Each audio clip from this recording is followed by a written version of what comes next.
Hey guys, welcome back to the Relai Bitcoin Session. It's been an absolute pleasure to have Riccardo here. First time, I think, we have an Italian guest. So we want to be obviously very global and diverse in terms of our guests. And another amazing character in terms of Bitcoin, someone who is in the game for a long time and very active in the community and has built his own community with his very successful podcast. So thank you very much, Riccardo, for being here. Please quickly introduce yourself, and especially I would be interested in your podcast. Thank you, guys. Thank you so much. As you said, my name is Ricky. I host the Bitcoin Italia podcast. Bitcoin Italia podcast is the first podcast on Bitcoin in Italian. So we started 4 years ago, and it's been quite successful. We are the leading Bitcoin podcast in Italy, and actually we are ranking very high among technology podcasts in Italy. We are number one, number two, depends. And that was very surprising to me because, you know, Bitcoin in Italy is such a niche nowadays still. But we could build this really huge community, and I'm so glad about it. And I think the reason the reason why my podcast was so successful is that we really focus on technology and on the social impact of this technology, the Bitcoin technology, in the world we are living in. We give no financial advice. We don't give X on price and on speculation. That's not the point here, guys. And what really matters is technology, and it's technology that drives the price. So that's it. That's what we are. That's what we do. Cool, man. Is it focused? Can you tell me a little bit more about your audience? Like, is it more focused on tech nerds and geeks that listen to technology podcasts, obviously, or is it more for newbies who want to learn more about Bitcoin and get into Bitcoin? Because I know, for example, the most popular German-speaking podcast on Bitcoin is called Bitcoin Verstehen. We're also partnering up, and they have been on our podcast. We have been on their podcast. They're great guys as well, Jonas. But they really focus heavily on newbies and to bring Bitcoin, the new beginners into Bitcoin, and tell them how they can use it in their daily lives and make it very easy to understand. Not very deep tech kind of focused. What is your focus and what's your community like? Well, we like to do both. I have a co-host that is called Guybrush, and he is a developer and a cybersecurity expert. So he brings to the show the technical knowledge. I am an activist. I come from a long history of political activism here in Italy and in the United States. And the way I see Bitcoin is as a tool to protect human rights and financial freedom all around the world. So we bring these two different narratives together on the show. And we've been friends long time, me and Guybrush, so we have a very good chemistry. So we try our best to make it easy and to make it fun as well. The Americans, they call it infotainment. Okay. That's what we like to do. All right, never heard about it. Infotainment. I'm such a boomer that I don't know this. I don't know this expression, but I can imagine that it's very successful. That's amazing, man. Like, and do you keep growing? Like, is this something you track? Like, how many new people you get, how many new listeners, how your community is growing? Because that's probably also a good proxy on how the Bitcoin community overall is growing? What's maybe your take on the Italian community, which I assume, as everywhere else, 4 to 5 years ago, where you started your podcast, was very, very, very small, almost inexistent. Me talking to myself. Crazy. And now, so what happened in this time frame? Maybe Italy, maybe compared to other places in the world. The whole cryptocurrency ecosystem grew a lot in the past 4 years. Of course, Italy is a first world country, so most people get into Bitcoins because they think is a get rich fast scheme. They're more focused on speculation, and then they find us. And we try to tell them that that's not the point. There's so much more that your personal gain into this technology.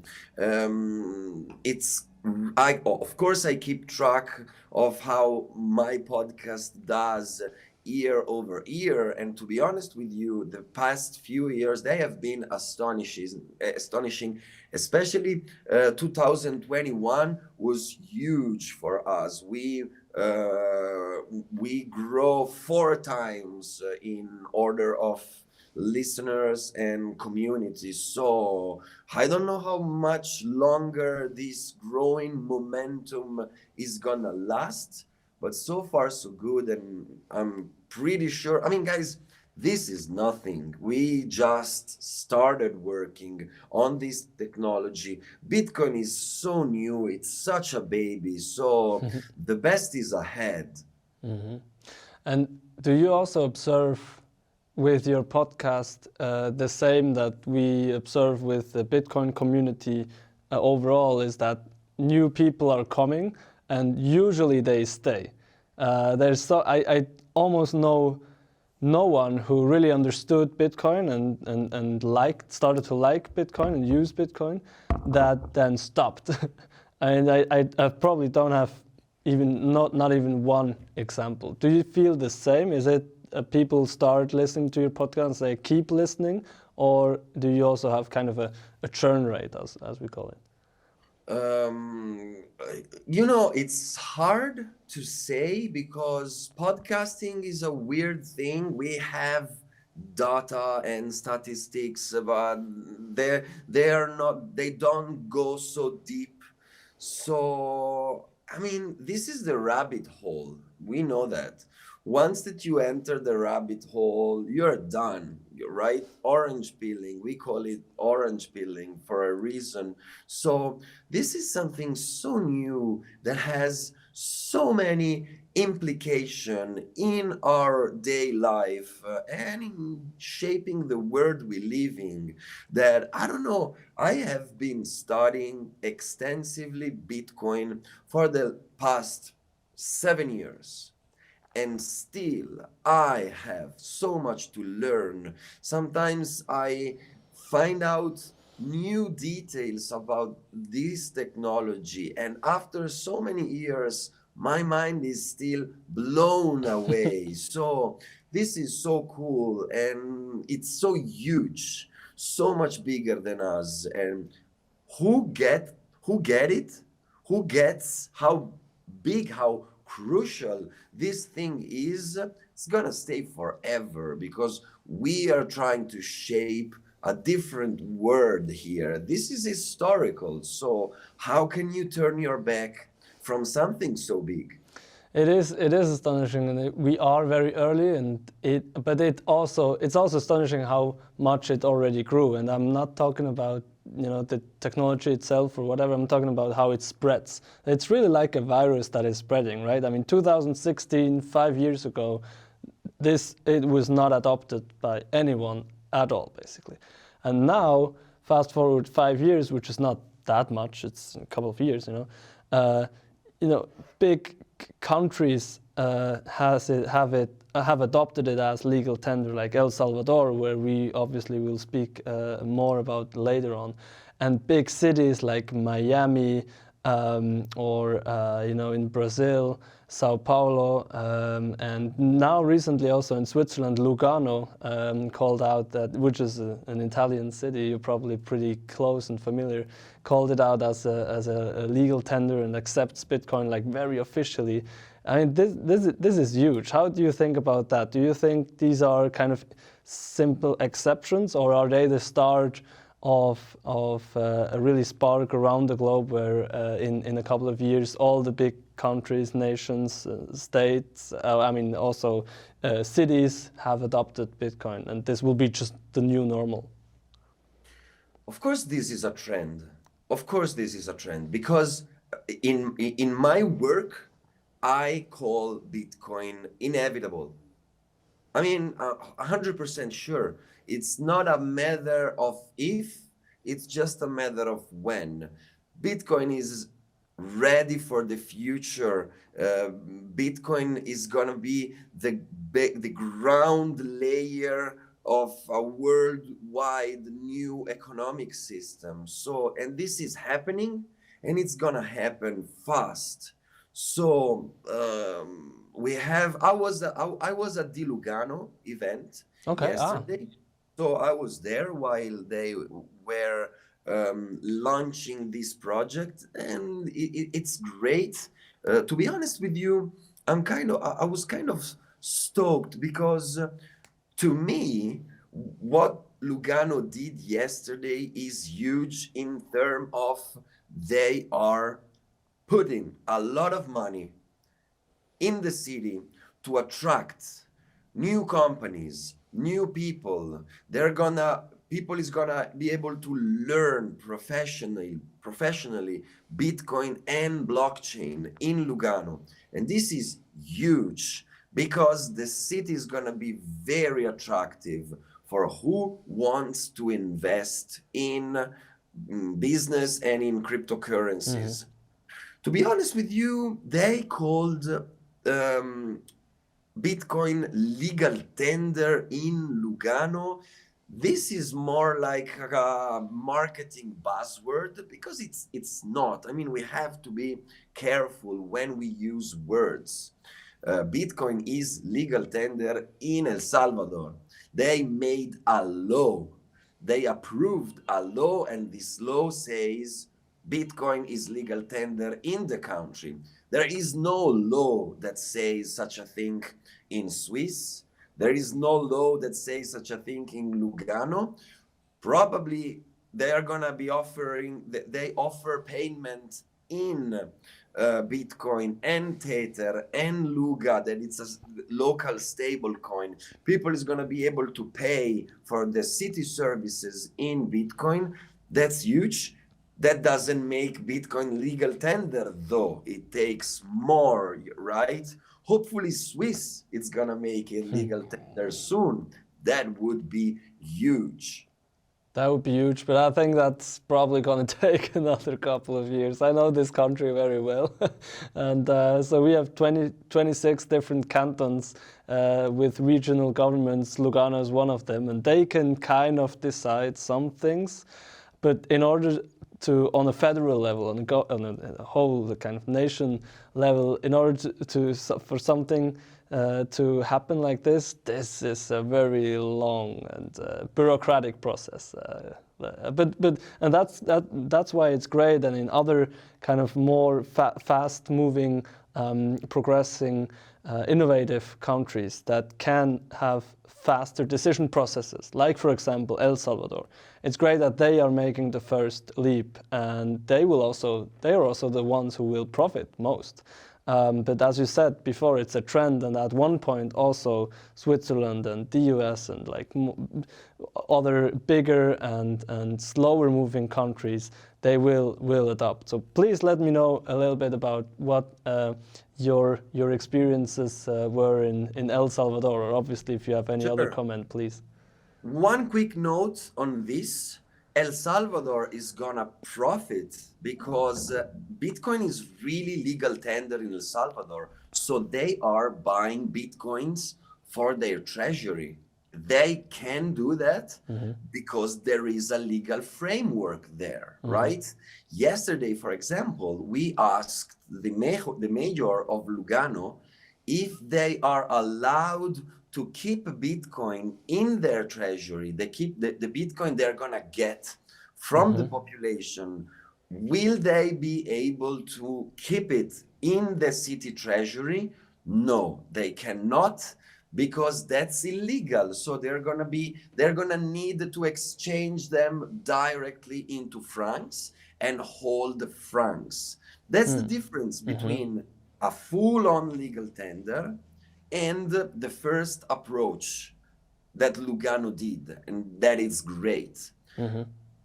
But that's a huge difference, because the game that El Salvador is playing is to make for real Bitcoin legal tender. So they are hodling Bitcoin, and this is going to be huge, because long term they're going to finance everything with the gains they're gonna get for Bitcoin from Bitcoin. I mean, so it could become one of the richest countries in the world in a couple of decades from now, because they were just so early. I mean, imagine Switzerland would have been the earliest investor of Google, for example, and now it would be so.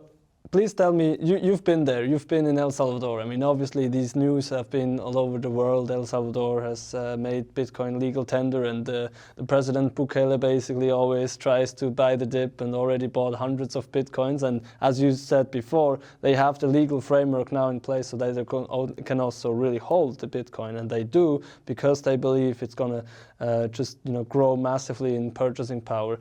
But this is also something that could be driven really by the government, which is quite authoritarian there. So they can basically, Bukele and his team can basically make whatever they want, and they can also form the narrative and push the PR around this, that the news are going all over the world. You have been there now, and you've talked to actually people who are not affiliated with the government, but people on the street, the plebs. So how is this is there some difference, or do you feel like something that on the street it's a different opinion than the government? Is really the government maybe also only pushing this and the people don't want it, or like how do you see this discrepancy? Good question. I spent 2.5 months in El Salvador, and I spent the first 45 days using Bitcoin only. No cash, no credit cards, because that was the game. I'm a storyteller, so I wanted to find something to tell back home. And I wanted to see what was really going on there, because when the Bitcoin law hit the streets back in September, a lot of my colleagues, international podcasters, influencers, they were in the country, and we could see videos of them paying in San Salvador, the state capital, at McDonald's, or paying via the Lightning Network at the Bitcoin Beach. To be honest with you, that was not enough for me. I wanted to live in the country. I wanted to go in the suburbs, outside the most touristic area, deep in the city markets, small villages, to see what was going on with Bitcoin there. Is the local market allowing people to buy 3 tomatoes from a street stand in Bitcoin? And when you do that, you realize that it's complicated and it's gonna take time.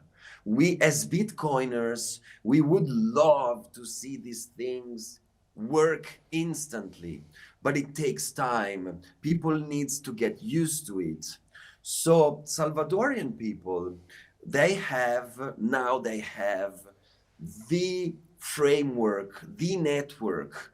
They have been given a state wallet that it's called Chivo. And that was a very successful operation, because by downloading your Chivo wallet as a Salvadorian, you got $30 in Bitcoin. It was a sort of an airdrops. And $30 are quite a decent amount of money in El Salvador, because the average salary in El Salvador is $300.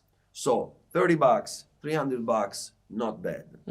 So Chivo, because of this reason, Chivo was very popular in the country. They did more than 3.5 million download in 3 months.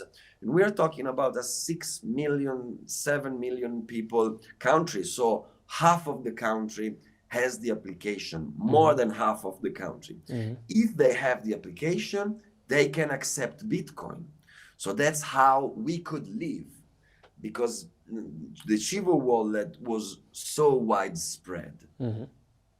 But what we did also find out is that there is a huge lack of education.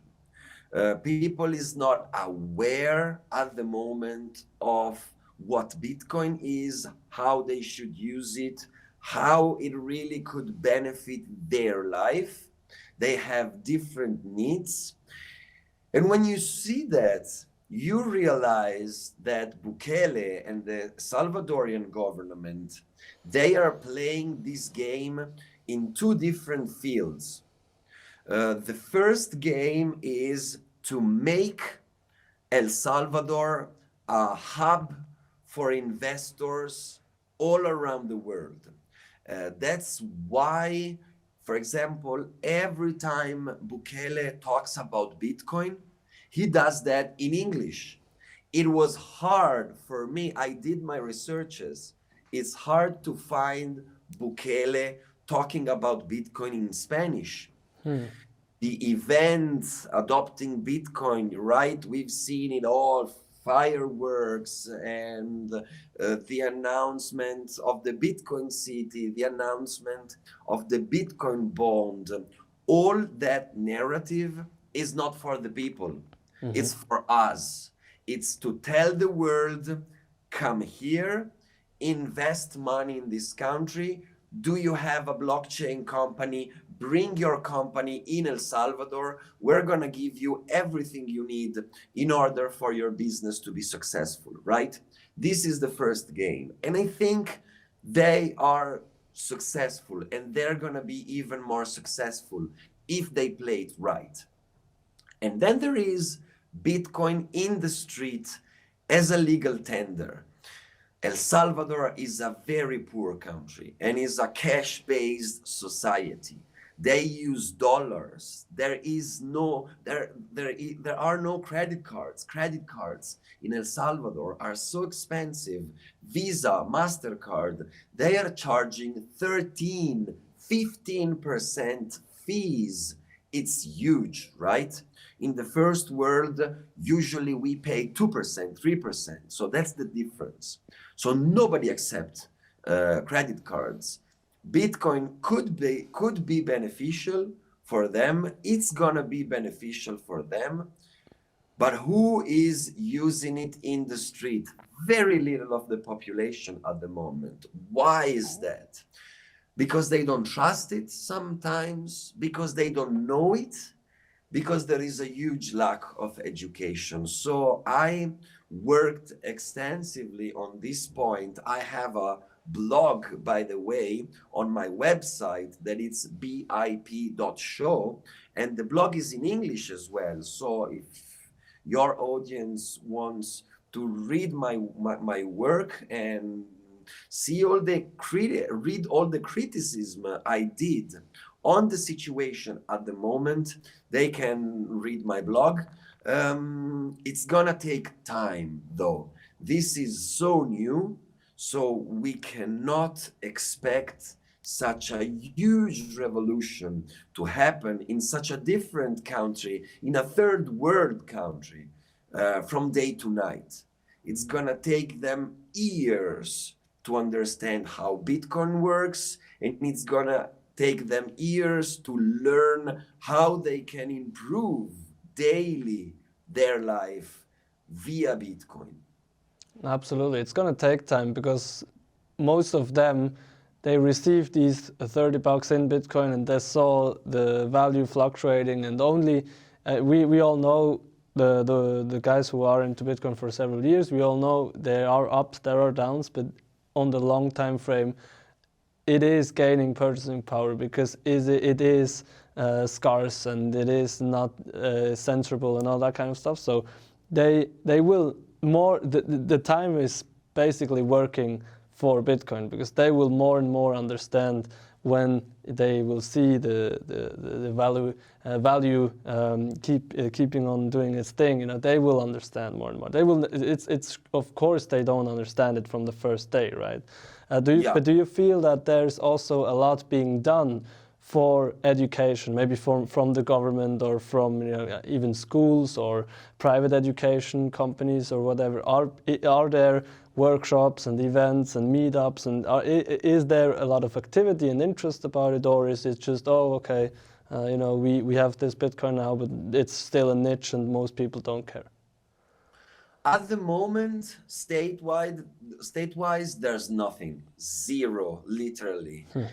There are a lot of great communities, like we know Hope House at the Bitcoin Beach, and there is this very cool project called My First Bitcoin, Mi Primer Bitcoin, and is a association made by people, locals and internationals, that are teaching for free Bitcoin to everyone who wants to join this revolution.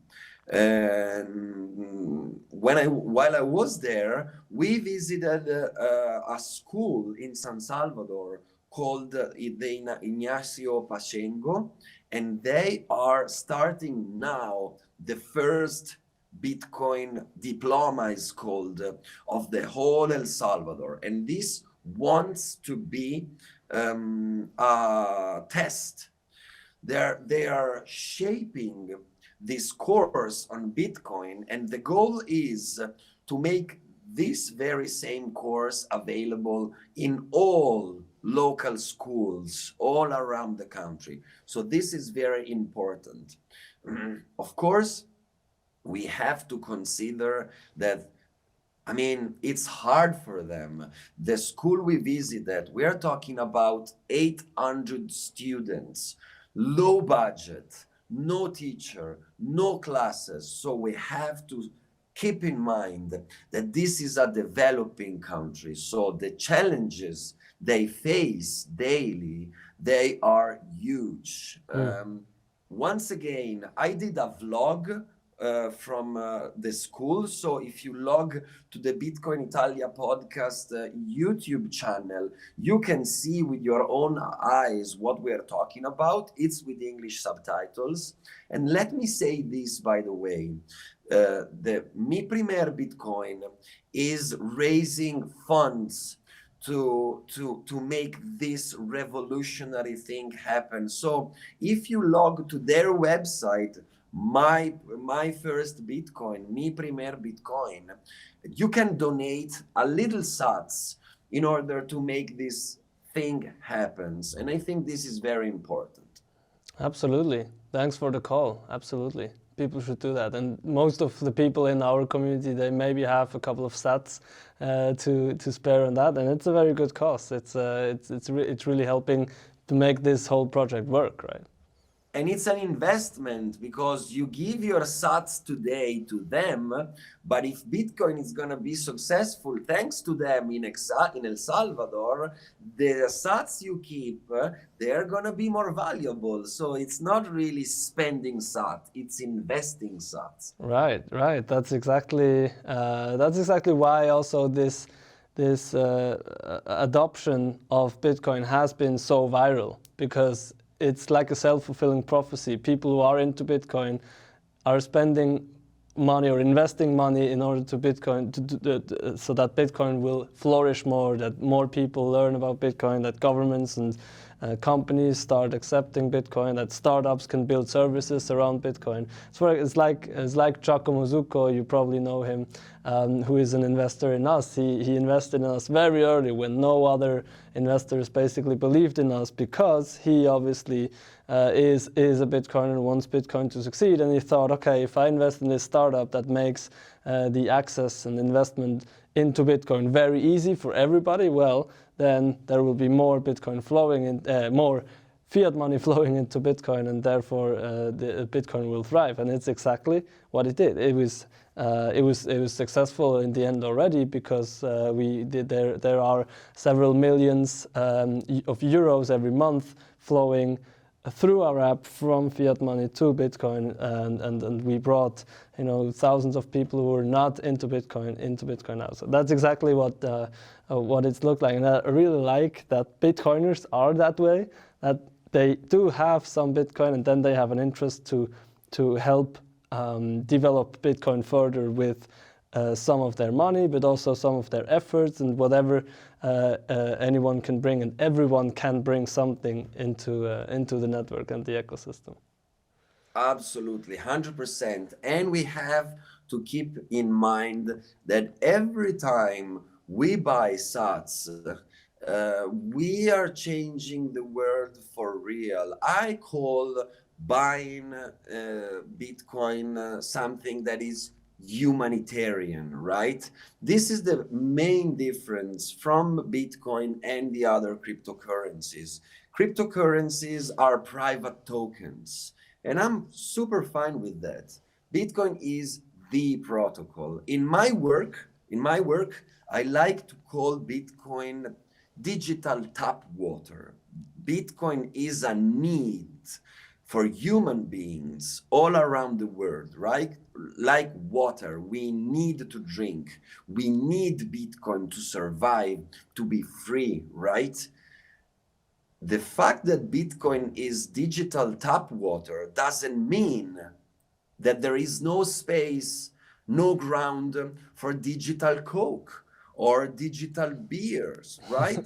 Those are useful private sodas, but the fight has to be to bring digital tap water on every table, in every family, all around the world, not to bring digital Coke. That's a very nice analogy. So what would be digital Coke and digital beer then? I don't know, altcoins, Ethereum, Cardano, Jamba Wamba, you name it. Interesting. I never heard this analogy. I really like that. I will start using it if I may. Of course. Cool. My work is for free. That's very cool. Are people in El Salvador buying Bitcoin as well? Are there services even to do this? Oh yeah. You can buy easy Bitcoin on the Chivo ATMs. Every city has a Chivo ATM. It's an ATM that interconnects with Chivo wallet especially, but also in general Bitcoin wallets, and you can top up your credits and sell your Bitcoins there. Is people buying Bitcoin in El Salvador? Some of them does. Some of them are not.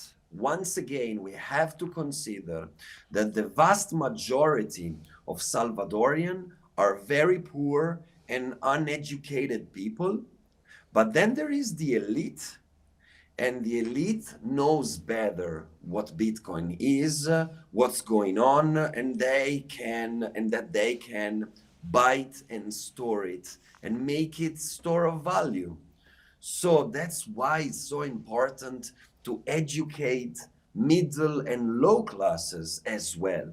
Because only if we teach them also what's going on with Bitcoin, this is gonna impact all three different classes: top, high class, middle, and low income classes. So of course, there is a vast majority of Salvadorians, they have no savings. So it's not that they can just buy Bitcoin and hodl. If they do so, they do it with $50 at the end of the month. And this is fine, but we have to be careful here, because as first world citizens, we tend to see Bitcoin as digital gold, as a store of value, and that's fine, but that's an option we have. Traveling in El Salvador, you realize that Bitcoin is also a technology that allows people to send and receive money digitally, without intermediary, without a bank account, without Visa credit cards. 80% of the Salvadorian people are unbanked. So let's not forget about it. So when you realize that what really Bitcoin is a network that connects smartphones and give people the technological frameworks, and they can use it just to send and receive dollars, is exactly what the super famous Strike application by Jack Mallers does, right? They use the Lightning Network to transact digitally dollars, because when you receive them on your Strike application, they're going to be dollars. So Chivo, the Salvadorian wallet, has the same feature. You can choose if you want to send and receive Bitcoin, or if you want to use the Bitcoin network to send and receive the dollars. The application is going to exchange your Bitcoin, your Satoshi, straight on in dollars. And this is crucial for them, because they need those dollars because they have to eat now. They cannot afford to save them and to store them in Bitcoin. So to see Bitcoin works, how it works, as a framework, as a technological digital tool to transact, that's fascinating as well. Absolutely. Do you feel that people are connected with kind of this strategy and campaign of the government? Do they like what they see? Do they trust Bukele in that? Or do they think, oh, you know, Bukele is just having another crazy idea with this stupid internet coin we don't even understand. He doesn't give us any education about it. Like, is there a big gap between the people and the government? There is. To be honest with you,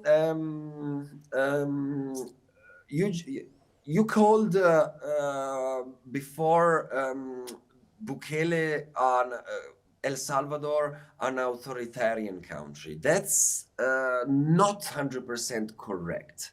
At the moment, President Bukele was legally elected, and he has a huge crowd in the country. He is very popular in the country. So millions of Salvadorians, they love Bukele, and they are okay with Bitcoin. Even if they don't get it still, they see it as something that is an opportunity.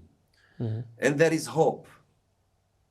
They have a very dark relationship, though, with their own country. We're talking about El Salvador. El Salvador had 13 years of bloody civil war, and after the civil war there was corruption, and then in their history they have fascist dictatorships, many of them. So they don't really trust their politician, and they have the right to do so. So some of them are skeptical of what Bukele is doing, skeptical, and they are scared of what might happen. So some of them, dislike Bitcoin because they see it as something that comes from Bukele. And this is something that I noticed a lot in my work. I think Bitcoin is inevitable. So the question is, do we need Bitcoin to be legal tender? My answer to this question is no. Bitcoin is above legal. Bitcoin is above politics. Bitcoin is something that is bigger than states, right? So we don't need someone to make a law that tells people this is going to be legal tender. What is happening in El Salvador is good for adoption? Of course it does. That's why I went there. But do we need it? Bitcoin is going to happen anyway. And when you use Bitcoin as a political tool, you realize that there is the other side of the coin. And the other side of the coin is that you are kind of make it dirt with politics. For example, what happens in El Salvador is that who is against Bukele is against Bitcoin. Why? Did they learn Bitcoin? No, they have no clue. They are against Bitcoin because Bitcoin comes from Bukele. Mm-hmm. So you know politics are a waste of time. In Italy, in Swiss, in El Salvador, all around is polarizing, right? It's fight. It's political fight. So when a political party use Bitcoin as a flag, this is cool, is something very interesting to see, to witness.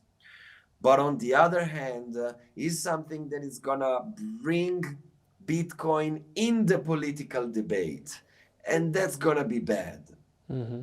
Yeah, totally agree with you there. Thank you very much, Riccardo. It was great. Thank you guys. I need to stop there. I could talk for ages.